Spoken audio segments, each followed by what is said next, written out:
Early to say yet. We're still dealing with exit polls, but it seems that the curse of Zelensky has struck again, but that the electorate did not have the courage to vote for a change of direction. Is that a fair summary in your view? I think so. The AFD did pretty well. Obviously, it's a historic breakthrough. They got almost twice as many votes as in the last election, but they didn't do quite as well as they had probably hoped for, particularly after Elon Musk's intervention and all the publicity generated by that interview that he had with Alice Weidel, and then she met Vice President Vance, and all of that was somehow expected to give her party more of a boost. In the end, she kind of ended up with pretty much what she had, a couple of months ago. So I think that's the case. The Christian Democrats have not done particularly well. And, the big surprise so far of this election has been the sudden surge of the Die Linke party, the party of the left, which seemed completely dead and buried after Sarah Wagenknecht had started her own party.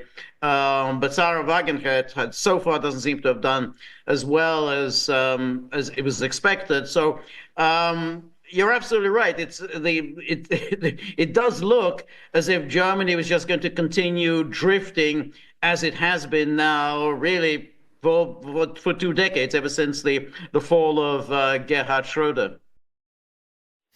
Well, I don't think many would disagree with that, Yves. Let me take you back, though, to the first point that you made.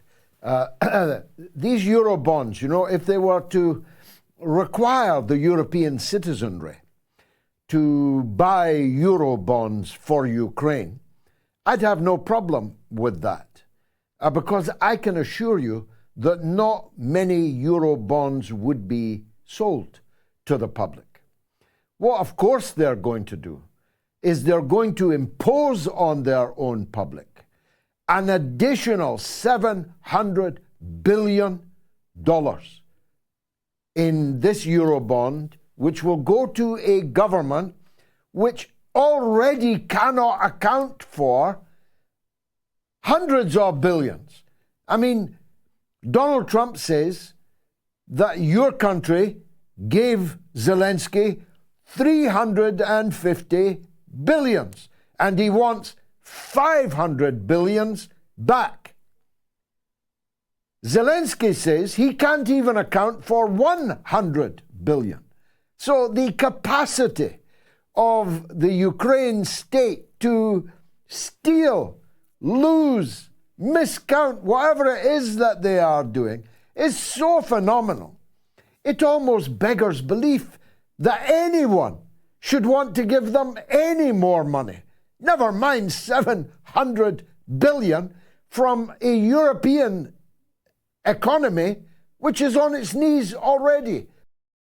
By the way, I have challenged Boris Johnson to a public debate in the Albert Hall on the Ukraine war, because he admitted on television, that it was a proxy war. He said, and I quote him, "Look, we are fighting a proxy war, but we are not giving our proxies the weapons and the wherewithal that they need." So it's come from the donkey's mouth. And I'm challenging the donkey. And I'm challenging you again right here now, Boris. You and I are both superannuated members of the British Parliament. Maybe we'll come back someday. Maybe we won't. But we have an audience, both of us, and we could fill the Albert Hall, and we could charge a good price for the tickets. You can keep your share of the ticket money, because I know that's the kind of guy you are. At least that's what Tucker Carlson said. He said you demanded $1 million to appear on his show. Well, you won't make $1 million from this debate, but you'll make quite a tidy sum. My share will go to the children in Gaza. You can do whatever you like with your share, but the public deserve a proper debate between you and me on the entire British, Ukrainian, Russian, NATO issue and track. So, unless you're a gutless coward, Boris, you'll show up for a debate with me in the Albert Hall. You could see the challenge on my Twitter feed. Please, if you are on Twitter, multiply it, magnify it, send it everywhere. Let's shame Johnson.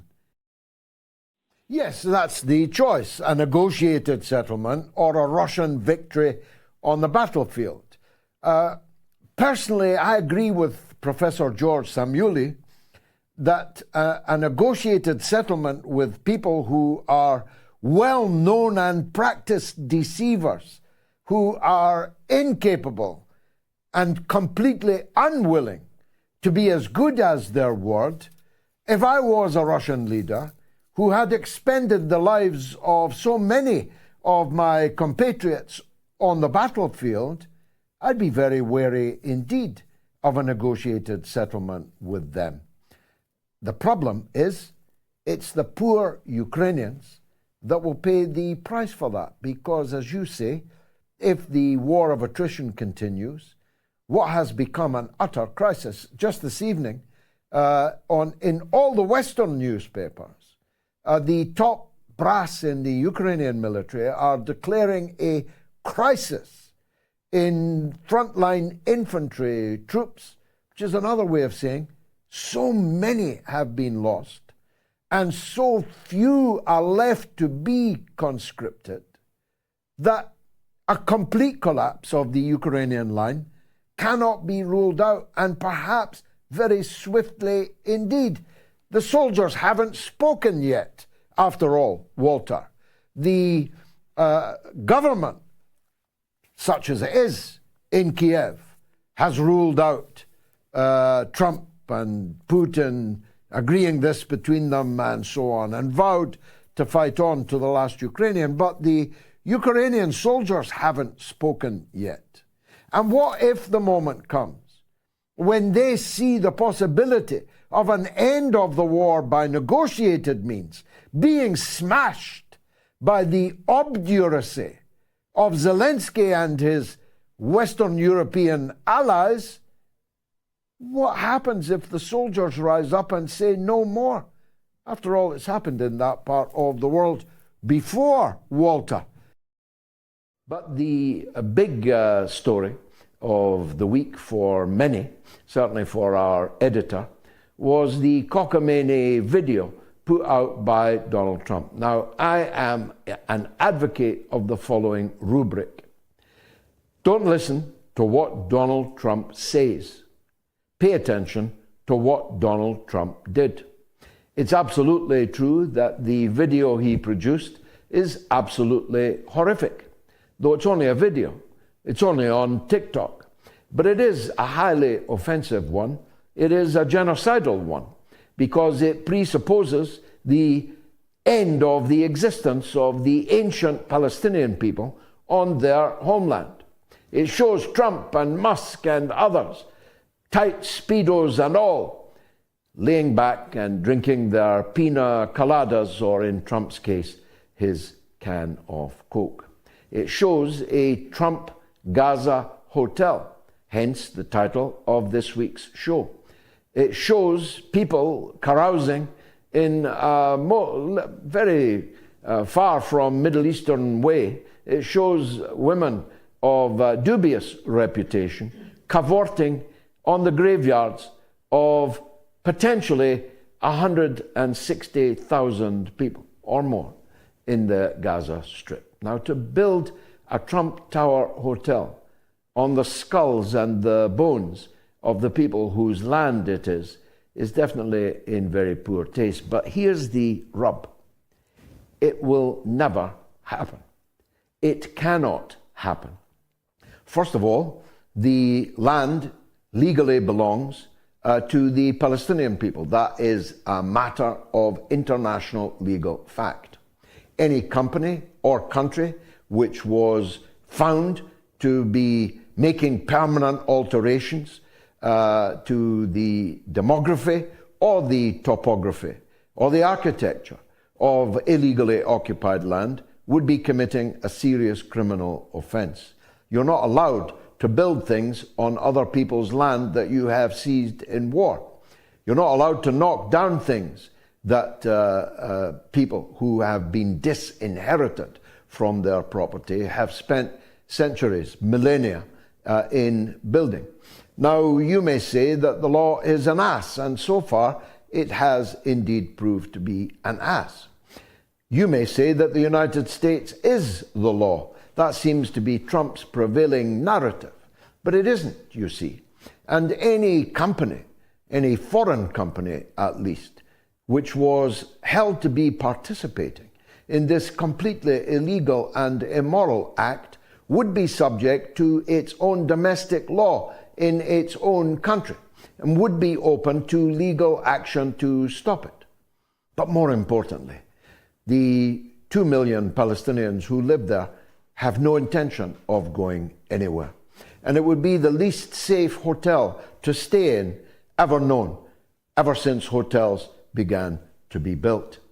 It would be subject to attack by the Palestinian resistance while it was being built, after it had been built, while it was accepting five-star customers. It would have to be pretty bomb-proof. It would have to be sure there were no tunnels underneath it, out of which might pop a resistance fighter and take a pop shot at the customers on their sun loungers. And thirdly, the Palestinians have no intention of going anywhere, and nobody has any intention of taking them, even if they change their mind. Jordan cannot take the Palestinian refugees from the West Bank. If it does, it will be the end of the Hashemite monarchy. Egypt cannot afford to take the Palestinian people from Gaza, for that would merely be transferring the struggle, now long-lived, between the Palestinian resistance and the Israeli occupier from Gaza to Egypt. And I promise you, Egypt is not prepared to do that. I spent my whole life seeking to disrupt NATO, but this evening it looks to be in tatters, doesn't it?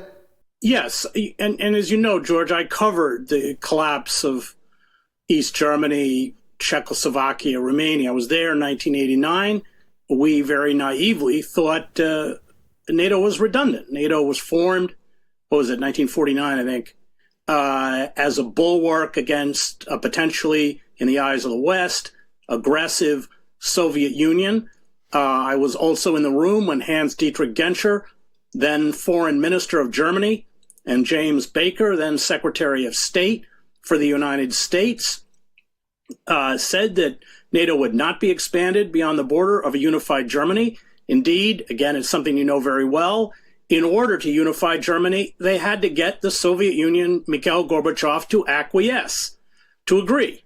And that promise was made and then violated, all the way up to Russia's border. It was, I think, born in the collapse of the Soviet Union of two things: hubris, this unipolar world the American architects of the American empire dreamed of, and money, billions and billions of dollars in arms sales to make these former Warsaw Pact countries compatible with NATO military equipment.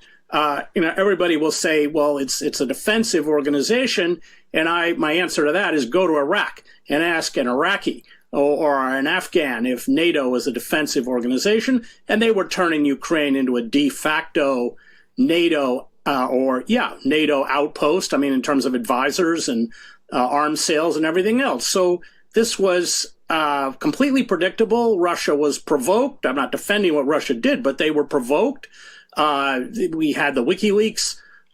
William Burns, he was then later the CIA director, but William Burns, when he was the ambassador of Russia, said across the political spectrum, incorporating Ukraine into NATO is unacceptable. And just to conclude, we cannot forget the historical trauma that the Russian people have endured. They have been invaded 3 times in the 18th century, of course, with Napoleon, and then in the First and the Second World War through Ukraine.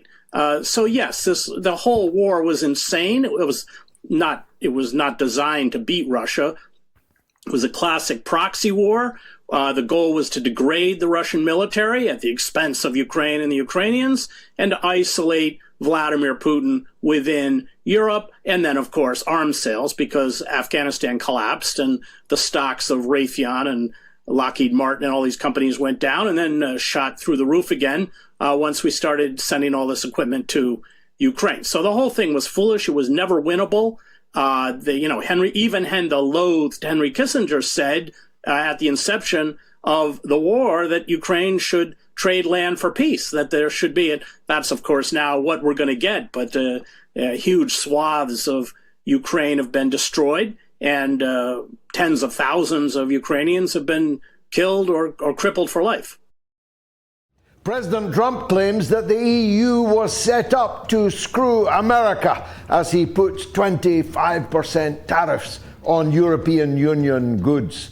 And he says Ukraine will never join NATO.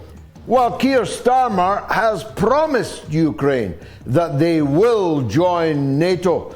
Must be a different NATO. It's all coming to a boil. The US Secretary of State Marco Rubio cancels his meeting due to scheduling problems with Maria Callas, the Lilliputian foreign minister of the European Union, although she'd already flown to the United States before he discovered his diary was full. And B-52s are amassing ominously in the Middle East as fears grow of an American-Israeli attack against Iran. It couldn't be a more important or auspicious night. You've come to the right place. It's the mother of all talk shows. Finding the opportunities for whom in China's economy in the New World Order? Who are you writing this book for?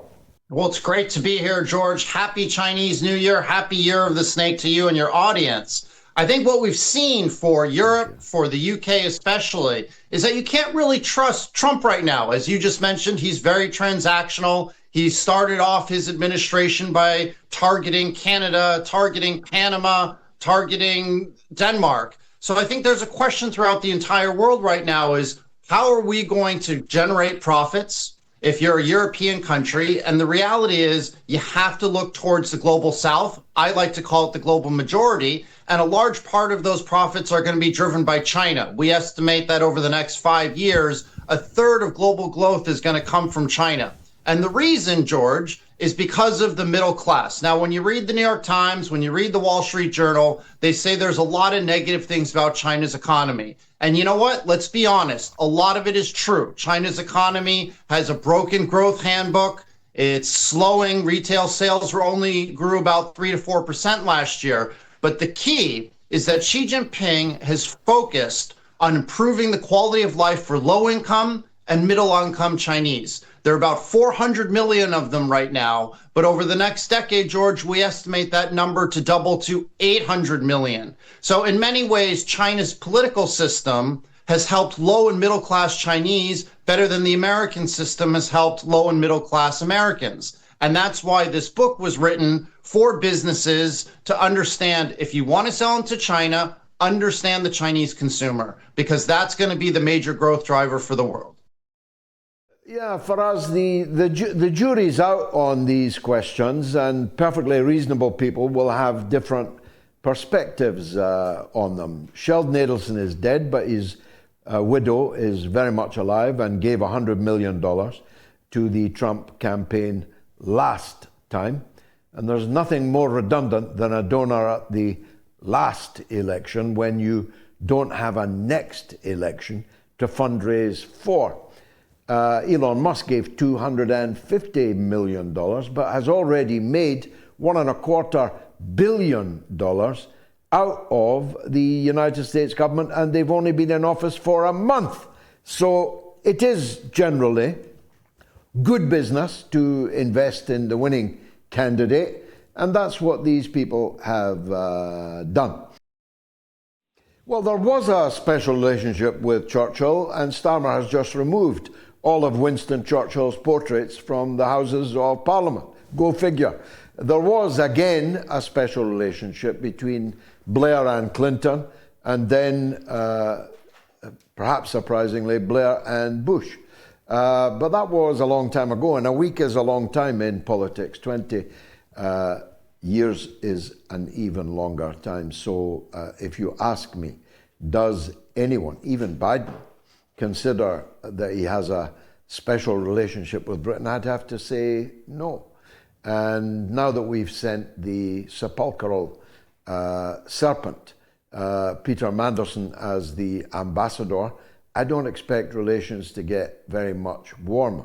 I think that Trump probably sees Starmer as a bit of a block of wood, as I do myself. If you think how colourful, effervescent, energetic, manic Donald Trump is, well, Keir Starmer is a very dull fellow compared to Donald Trump. So I'm pretty sure that if Trump was choosing a guy to go clubbing with in New York, it wouldn't be Keir Starmer.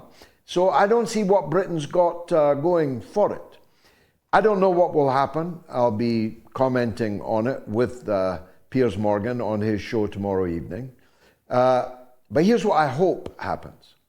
I hope he's kept waiting, like Dudek of Poland, for an hour and 50 minutes, and that he gets a 9-minute meeting with Donald Trump, and in that 9 minutes, Trump utterly humiliates him. There may be a bit of deliberate creation of a crazy Trump reputation, a crazy Trump pattern of behavior. But myself, I mean, I've read his book, The Art of the Deal. I've seen him on The Apprentice, alongside his sidekick, Piers Morgan. I've studied him now for quite some years. And to me, he's a soprano. He's Tony Soprano. And he basically is a transactional political figure. You do this for me and I'll do this for you. If we can get this, you can have that. And that is basically his modus operandi, with a dash of crazy Trump in it, and like a stop clock, he's turned out to be right at least twice a day. Well, look, first of all, I think that Ukraine has exponentially exaggerated the amount of rare earth materials under its soil.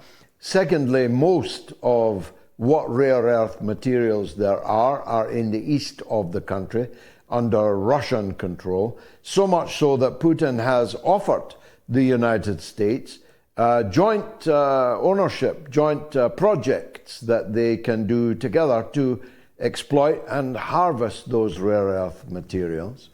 And thirdly, Starmer's 100-year pledge, like every other pledge he's ever made, is going to turn out not to be worth the paper it's written on, is it? Because, first of all, the American government has withdrawn support from Zelensky. Zelensky will not be there for long.